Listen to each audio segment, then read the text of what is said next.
আসসালামু আলাইকুম ভিউয়ার্স। আজকে আমি আপনাদের জন্য নিয়ে চলে আসলাম ম্যাকারনি পাস্তার একটি রেসিপি। চলুন তবে দেখে নেওয়া যাক রেসিপিটি। প্রথমে আমি একটি কড়াই নিয়ে এর ভেতরে পানি এবং লবণ তেল দিয়ে দিচ্ছি। পানিটা ফুটে আসলে এর ভেতরে আমি ম্যাকারনিটা দিয়ে দেব।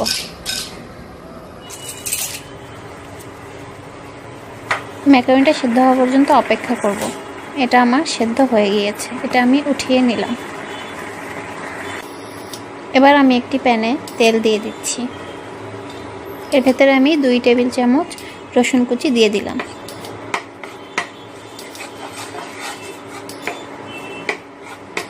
একটু ভাজা ভাজা হয়ে আসলে এর ভেতরে আমি পেঁয়াজ দিয়ে দিচ্ছি।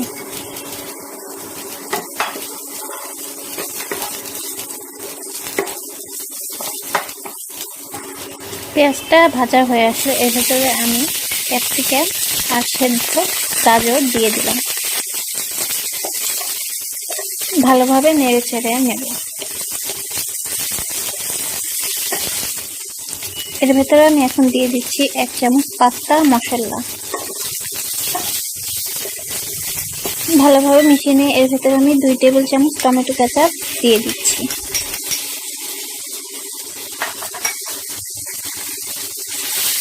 টমেটো কেচাপ দেওয়া হলে এটাকে ভালোভাবে মিশিয়ে নেব। এরপর আমি এর ভেতরে সেদ্ধ ম্যাকারনিটা দিয়ে দিচ্ছি। ম্যাকারনিটা ভালোভাবে নেড়েচেড়ে নিলে এটা আমার হয়ে আসবে, কিন্তু এটাকে আমি আরেকটু স্পাইসি, একটু ক্রিমি করার জন্য দ্বিতীয় স্টেপে যাব। এটা আমার হয়ে গেলে আমি এটাকে উঠিয়ে নেব। এরপর আমি একই প্যানে তেল দিয়ে দিচ্ছি। তেল একটু গরম হয়ে আসলে এর ভেতরে আমি 1/2 চামচ হলুদ গুঁড়ো, 1/2 চামচ মরিচ গুঁড়ো দিয়ে দিলাম। ভালোভাবে নেড়েচেড়ে এর ভেতরে আমি 1/2 কাপ ক্রিম ব্যবহার করব। এখানে আমি ফেটানো ক্রিম নিয়ে নিয়েছি। এটাকে আমি ভালোভাবে মিশিয়ে নেব। আজকে যারা আমার চ্যানেলটি নতুন দেখছেন, প্লিজ আমার চ্যানেলটি সাবস্ক্রাইব করুন। এরপর আমি তৈরি করা পাস্তাটা দিয়ে দিচ্ছি। ভালোভাবে নেড়েচেড়ে নিলে এটা আমার হয়ে আসবে। এরপর আমি এর ভেতরে ধনেপাতা দিয়ে দিলাম। এটা আমার হয়ে এসছে। তৈরি হয়ে গেল মজাদার ক্রিমি মশলা পাস্তা। এটা আপনারা বাসায় তৈরি করুন এবং লাইক, কমেন্ট, শেয়ার করে আমার পাশেই থাকুন। ধন্যবাদ। পাস্তা দিয়ে বানিয়ে দেখাচ্ছি বিকেলের একটি কুড়মুড়ে স্ন্যাক্স রেসিপি, যেটা বানিয়ে সংরক্ষণও করতে পারবেন সপ্তাহ 10 দিনের মতো। যারা এরকম ক্রিস্পি নাস্তা পছন্দ করেন তাদের জন্য একদম ঠিক আছে। বিকেলে চায়ের সাথে খাওয়ার জন্য পারফেক্ট। তৈরি করছি ক্রিস্পি পাস্তা।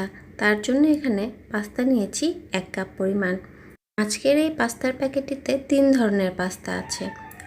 প্রথমে যেটা করব, একটি পাত্রে যথেষ্ট পরিমাণ পানি নিয়ে নেব আর এর ভেতরে পরিমাণ মতন লবণ দিয়ে দেব আর দিয়ে দিচ্ছি পাস্তাগুলো।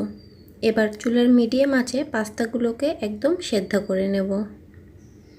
নেড়ে চেড়ে 5 থেকে 7 মিনিটের মতন চুলার মিডিয়াম আঁচে পাস্তাগুলোকে সিদ্ধ করে নিচ্ছি।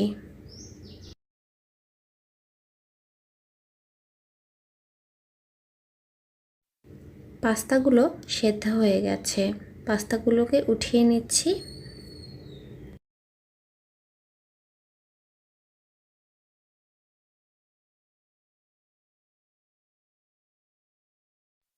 এবারেতে একটি ডিম দিয়ে দিচ্ছি আর পাস্তার সাথে ডিমটা খুব ভালো করে মিশিয়ে নিচ্ছি।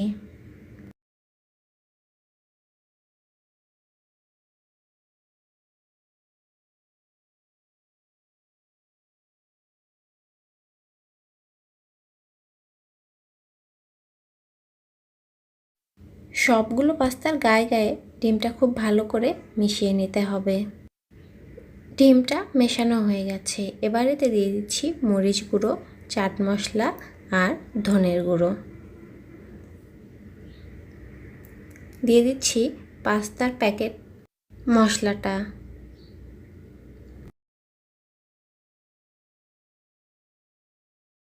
এবারেতে দিয়ে দিচ্ছি শুকনো চালের গুঁড়ি আর এখন এই সবগুলো উপকরণ ভালো করে মাখিয়ে নিচ্ছি।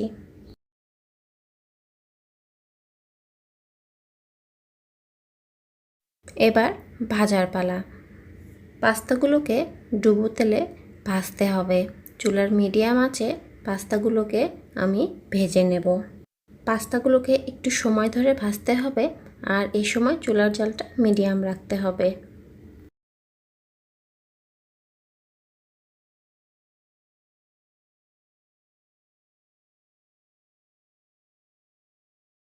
পাস্তাগুলো ভাজা হয়ে গেছে, তেল ঝরিয়ে উঠিয়ে নিচ্ছি। তৈরি হয়ে গেল ক্রিসপি পাস্তা। আজকের আয়োজন এখানেই বিদায় নিচ্ছি। ভিডিওটি ছেড়ে যাওয়ার আগে যদি কিছু ভালো লেগে থাকে please do like, share and do subscribe. দেখা হচ্ছে নতুন কোনো পর্বের সাথে। সবাই ভালো থাকবেন। আল্লাহ হাফেজ।